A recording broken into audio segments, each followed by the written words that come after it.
Hi అండి, good evening అందరికీ. ఇప్పుడు నేను ఒక కొత్త అప్డేట్ ఇవ్వబోతున్నాను. ఆ అప్డేట్ ఏంటంటే, మీరు తినే ఆహారం మన మానసిక ఆరోగ్యాన్ని దెబ్బతీస్తుంది. ఖచ్చితంగా నేను వినింది కరెక్టే. మీరు తినే ఆహారం మానసిక ఆరోగ్యాన్ని దెబ్బతీస్తుంది. అది ఎలా అంటారా? మీరు తినే ఆహారంలో ఖచ్చితంగా ఉప్పు ఉండి తీరాల్సిందే. దేంట్లో అయినా, ప్రతి పదార్థంలో అయినా, ఆకులో అయినా, కూరలో అయినా ఆ ఉప్పు అనేది బీపీ అనేది మామూలుగా పెంచుతుంది. కానీ ఇప్పుడు కొత్తగా చైనా నాన్జింగ్ యూనివర్సిటీ శాస్త్రవేత్తలు నిరూపించింది ఏంటంటే, IL-17 అనే ప్రోటీన్ని ఉత్పత్తి చేస్తుంది.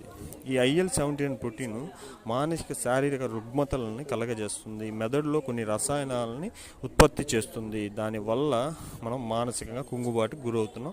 కాబట్టి మీరు ఉప్పుని దూరంగా ఉంచండి. ఉప్పుని దూరంగా ఉంచండి. మనం తినే మిర్చి బజ్జిపై మాత్రం కొంచెం వేసుకోండి. దయచేసి సబ్స్క్రైబ్ చేసుకుంటారని కోరుకుంటున్నాను. Please subscribe.